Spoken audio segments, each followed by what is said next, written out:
এই অনুষ্ঠানে উপস্থিত রয়েছেন বোদা উপজেলা বিএনপির সম্মানিত সভাপতি, সাধারণ সম্পাদক, পৌর বিএনপির সভাপতি এবং অন্যান্য নেতৃবৃন্দ, প্রিন্ট ও ইলেকট্রনিক মিডিয়ার সাংবাদিকবৃন্দ, বিভিন্ন দপ্তরের দপ্তর প্রধানগণ, শিক্ষক সমিতির নেতৃবৃন্দ, সভাপতি, লেডিস ক্লাব সহ আমন্ত্রিত সুধীবৃন্দ, ফায়ার সার্ভিস রয়েছেন এবং অন্যান্য উপস্থিত সুধীবৃন্দ।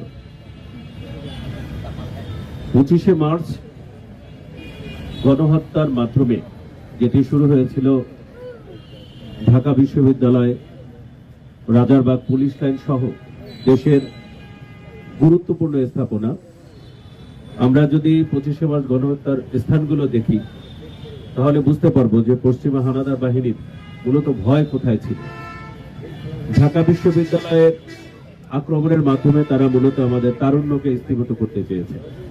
এই ছাত্র জনতা জেগে উঠলে আমাদেরকে পরাজিত করা সম্ভব নয়, সেটি তারা বুঝতে পেরেছিল। যে যার একটি উদাহরণ আমরা 2024 সালের 5ই আগস্টেও দেখেছি। ছাত্র জনতাকে স্থীভূত করার জন্য আমাদের শ্রেষ্ঠ বিদ্যাপীঠ ঢাকা বিশ্ববিদ্যালয় এবং একই সাথে দেশের বিভিন্ন বিদ্যাপীঠ, পরবর্তীতেই রাজারবাগ পুলিশ লাইন আমাদের আইন শৃঙ্খলা বাহিনীকে নৃশংস হত্যাকাণ্ডের মাধ্যমে অকেজো করে বাঙালি জাতির উপর একটি দমন নিপীড়ন চলছিল। আমরা 25শে মার্চ এই গণহত্যার আগের কাহিনীগুলো জানি। মূলত সময়ক্ষেপণের মাধ্যমে বাঙালি জাতিকে নিশ্চিহ্ন করার বা স্থগিত করার একটি প্রস্তুতি চলছিল। 25শে মার্চ এই গণহত্যার পরে কিন্তু পুরো বাঙালি জাতি আরো ঐক্যবদ্ধ হয়ে আমরা 9 মাস ব্যাপী যে স্বাধীনতা যুদ্ধের মাধ্যমে বাংলাদেশ নামক একটি ভূখণ্ড স্বাধীন করতে পেরেছি তার সূচনা হয়। এই ইতিহাসে আরো একটি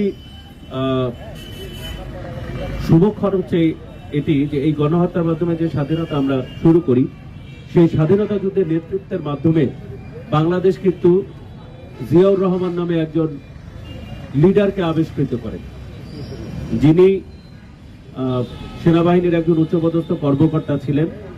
যখনই এই দেশের উপরে পাক হানাদার বাহিনী নারকীয় হত্যাযজ্ঞ চালানোর সিদ্ধান্ত গ্রহণ করে, তখন কিন্তু তিনি তার রেজিমেন্ট সহ বিদ্রোহ ঘোষণা করেছিলেন এবং বাংলাদেশ নতুন করে একজন বীরকে আবিষ্কৃত করে। পরবর্তীতে তিনি বাংলাদেশের প্রেসিডেন্ট হন। বাংলাদেশের কৃষি, গার্মেন্টস, শিল্প বিপ্লব যার হাত ধরে শুরু হয়েছিল, আমাদের এই গণহত্যা এবং এই স্বাধীনতা যুদ্ধের মাধ্যমে কিন্তু আমরা সেই নেতাকে নতুন করে আবিষ্কার করেছিলাম।